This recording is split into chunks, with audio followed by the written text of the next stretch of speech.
Good morning, everybody. Due to strange schedules and students coming in, coming out, finals, keystones, PSSAs, all those things, I thought it'd be better to talk to you guys so you could watch this on when you have a few minutes. I'll try to keep it running and going, keep my distractions down to a minimum. A couple things about clearing up things for the end of the year, wrapping some things up, moving into this summer that I wanted to go over with you. So a couple of things I'll have going in the back, and yes, on the picture in front of you, that is a Highlander surfer. So it was just unique, and I thought, hey, summer, okay. So what I'm looking forward to right now is, hopefully saying farewell to a lot of the things that have been really difficult for us this year. And I know that we're not completely out of the woods. However, some of the things we're starting to see the end. So a lot of talk about emergency education and that horrible word, that comprehensive educational, whatever those things are. So is it remote? Is it virtual? Is it virtual remote? Is it online? Is it, or do we need to put together packets for kids to take? So all of those things, I'm hoping that, we're able to move past there. And, the days of multiple failures or kids not logging on or not having access and having all these days absent, I just think that, it'll be nice to say, goodbye to those things. And I know there'll always be some, there'll be some lingering issues that we'll have to deal with. But for the most part, I'm looking forward to moving past a lot of those things. And there have some things, we have discovered some things that have been very positive. The ability to meet video conferencing. Sometimes it's actually been to our advantage to have those meetings rather than to reschedule or get subs for meetings. And so there's some positives there, especially making contacts with students when they're not in school, or working some advisory type of things, touching base with kids through video conference, whether they're at the VOTEC or whether they're at home or whatever it is. So a lot of those things I'd like to continue, and I think we all will. So heading into some of the major things today, wrapping up the school year, and the picture here of Snoopy is in honor of one of our retirees here that has decided on retirement. And after the banquet, so I don't have a speech, so I'll pay homage as we go on to this person who's been with us for a long time. She will be missed. Preparing for our visitors next year, and to some of you new guys and girls, this is not our visitors from Area 51, but these are compliance monitoring that we are on schedule for next year. And it's never something to worry about unless you're not prepared. And going through as many times as we have, most of us together, multiple times, we know how to prepare.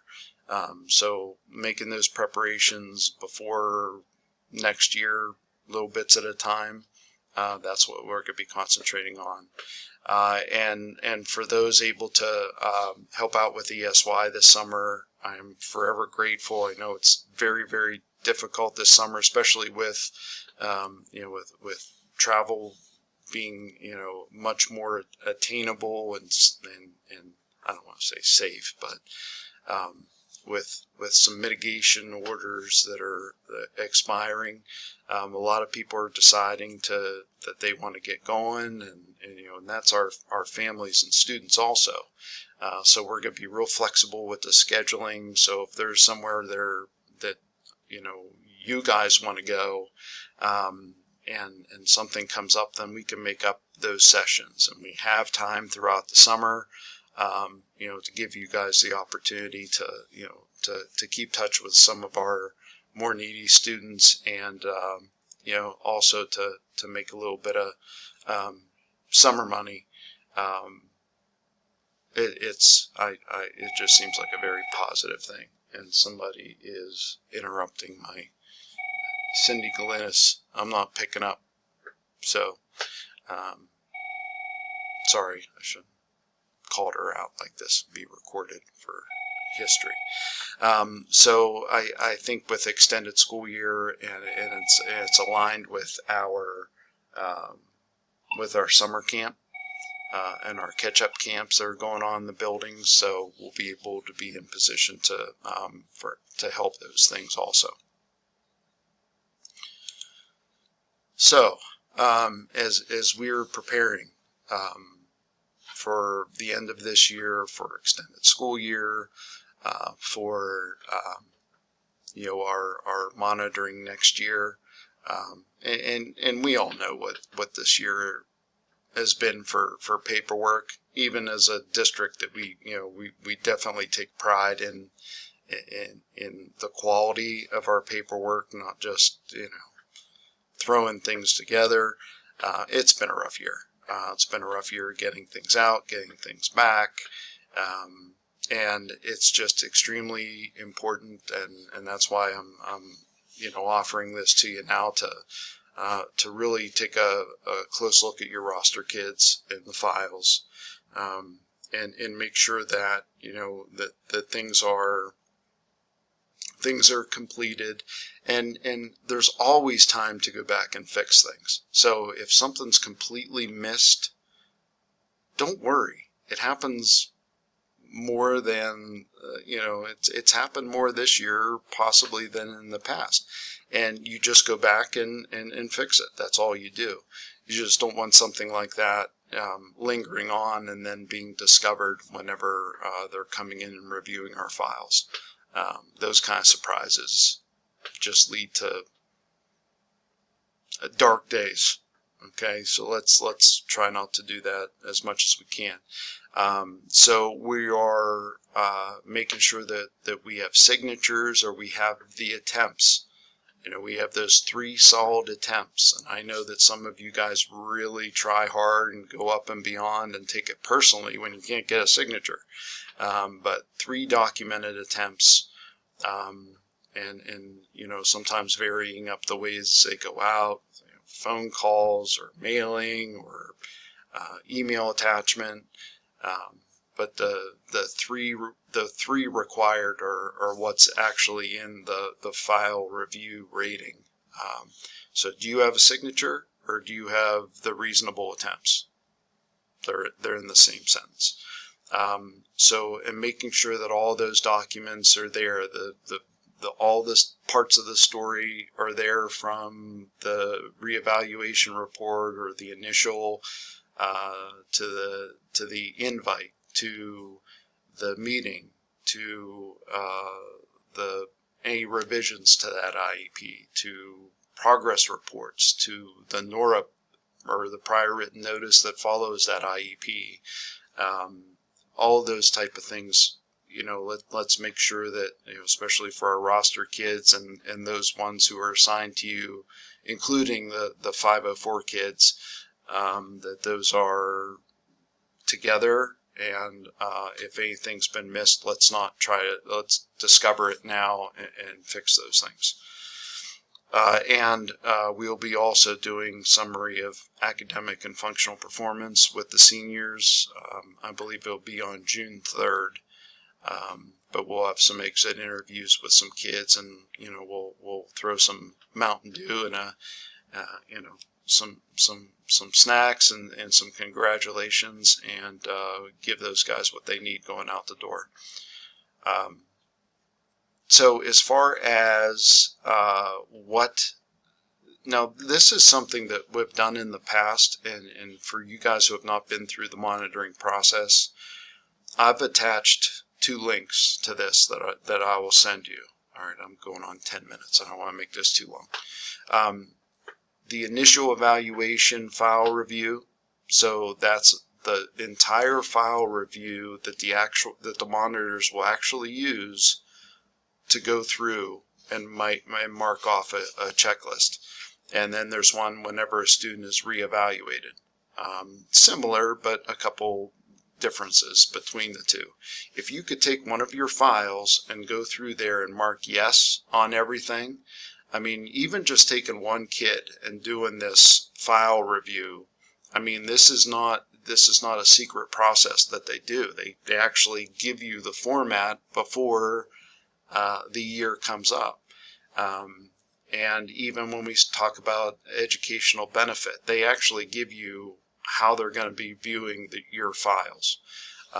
So I ask that you please check on your students that you have right now that you're ready to hand off to the next teacher, or if you're continuing with that student, to make sure that those are complete and all the areas are filled in. You know, I mean, that's like very important to them. Well, it was something, was this addressed? And if there's a blank there, they say no.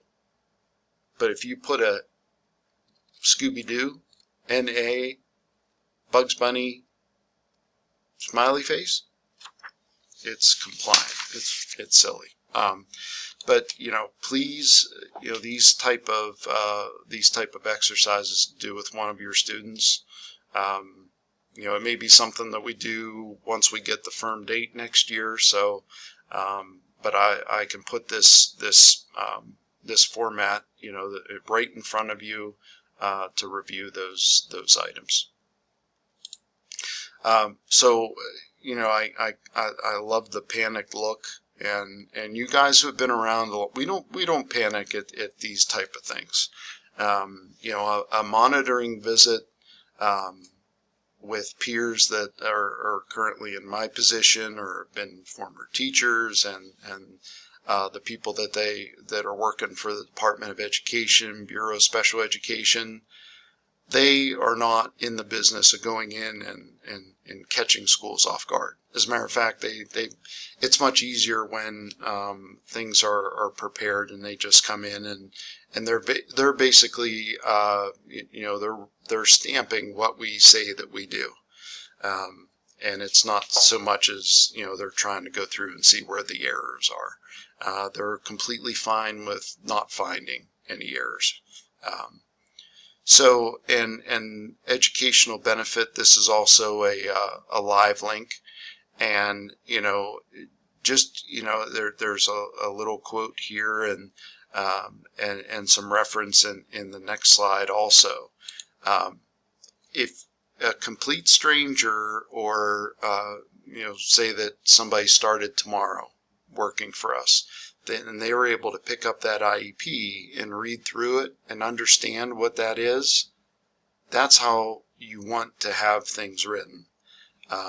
There may be people in the business familiar with things, but if they come in and they're not familiar with our particular progress monitoring system, or they're not familiar with a certain type of curriculum or educational platform that we're using to supplement instruction, little explanations about what those things are included in the documents are extremely important. And why that is that you do not want, if someone picks it up and they don't understand what you're talking about and they're in the same line of work or experience reading those documents, then we have to make sure that it's more readable. And sure enough, whenever it comes to them, when they interview the parents and guardians, and they ask questions about, well, do you understand a lot of the things? And a lot of the parents do often respond that, when they talk progress monitoring or they talk PSSAs and keystones, and I really are, extended school year, even though we talk about it, we think we talk about it all the time. A lot of that stuff does have difficulty, staying in there, and sometimes we have that doctor speak, or that medical speak when we're talking about our monitoring and things. So we just have to remember that we are writing for to make sure that parents, guardians, students, and any other professionals can have a really clear picture of a student, their strengths, interests, and needs.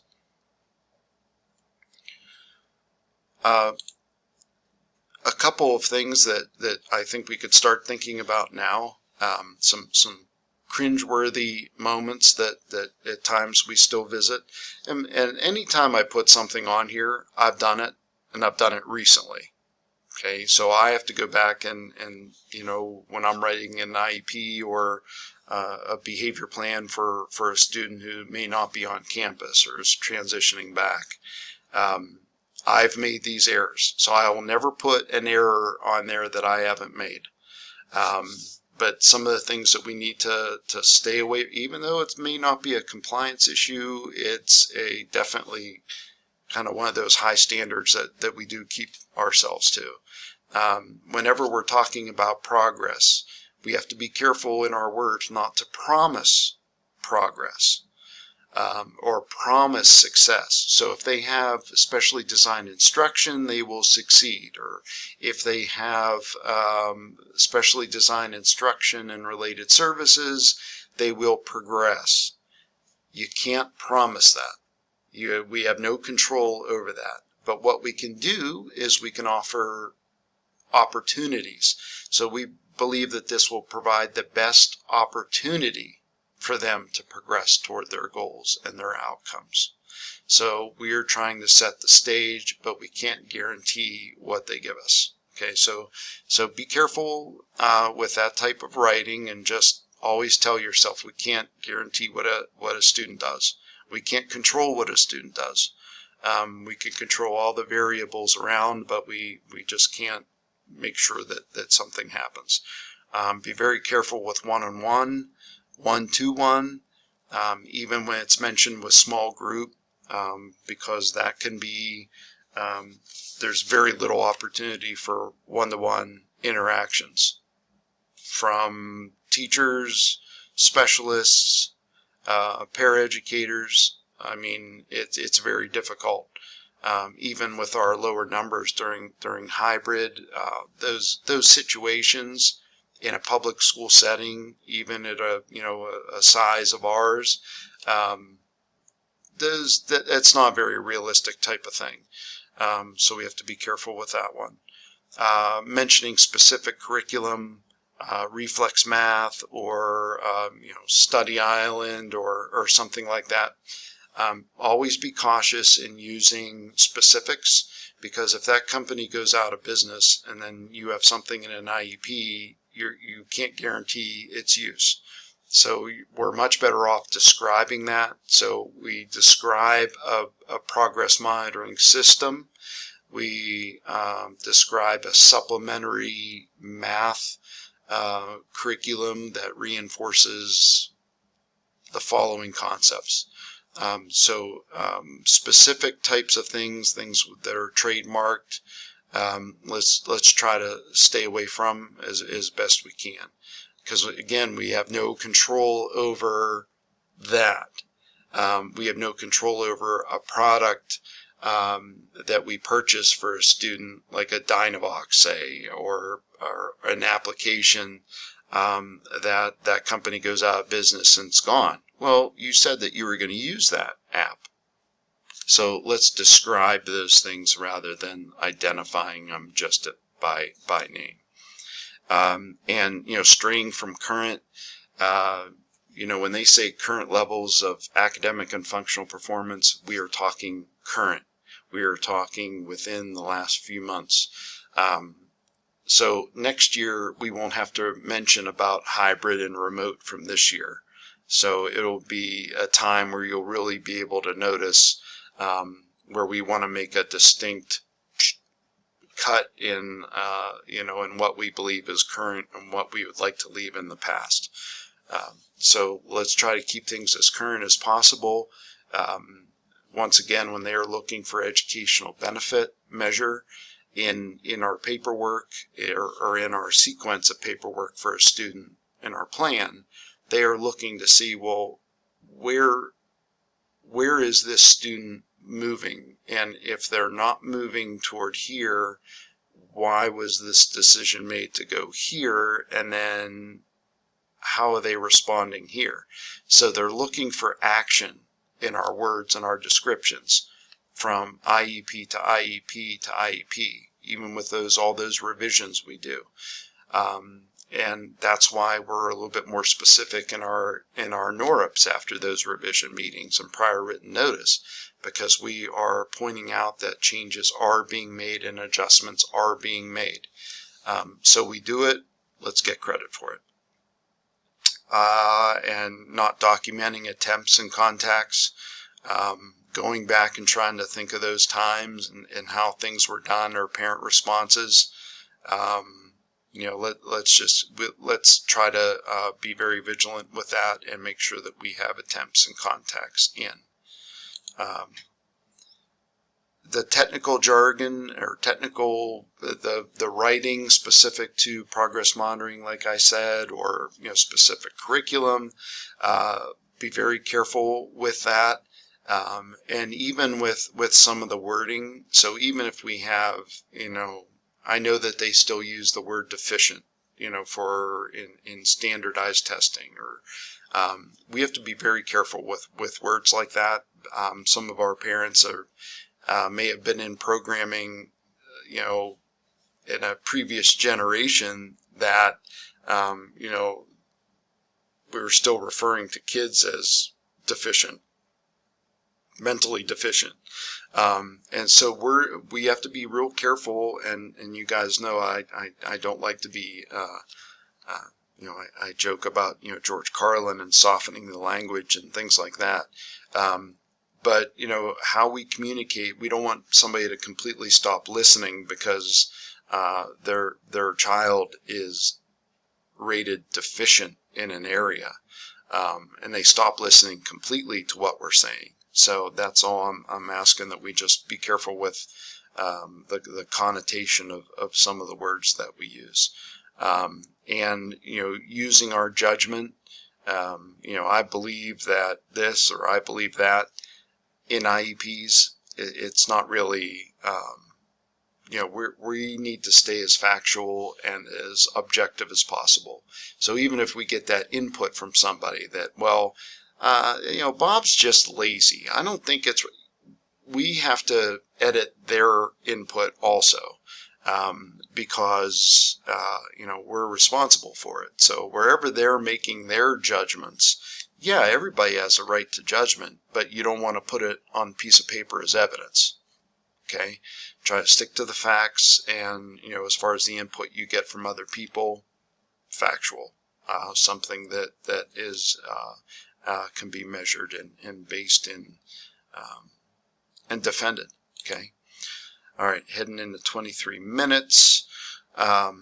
ESY this summer, you could see there's a war board over here as far as when our projected ESY days are beginning, and how they align with some of the summer catch-up camps or enrichment camps or summer school. But we are going to definitely be flexible, and again, you guys who are stepping forth to help over a very difficult summer when, people are just had it, the fatigue factor, finally getting a chance to get out and about, or to see people that we haven't seen for a while. So we're going to be as flexible as we can, and definitely try to accommodate everybody, especially, obviously the students and families, but I'm also looking to make sure that you guys have the time you need also. So if we have to move some things around, or I need to kind of step in and help for a day, or we pick up for each other, that's what we'll do. So wrapping up as far as what's needed here as you're getting ready for summer break. I'll have your observation evaluations coming out to you. So please review those, sign and return, keep a copy, progress reports. I know pains in the butt, but they are some solid evidence that we need. And the repairs and looking at the files, and making sure that anything that's on the progress monitoring side, that that we make sure that we're closing the year so it can move on to the next year. And something that's going to be very important this summer is making sure that materials, assignments, and directions are available, especially for the students with more intensive needs during extended school year. Those things have to be done now and ready for the summer, especially if you are not expecting to work with students that you're working with right now, or because you're going to have somebody else filling in for you, so they really do need a good start, and we need to use the next 2 weeks to get those things prepared, to be ready to work with all kinds of students in the varying degrees that we have coming in. And we can't forget to we had a chance to talk about one of our paraeducators, and if I had an extra half hour, I could like to throw in a speech on one of our retiring teachers from the high school. It's going to be a rough, that's a rough spot,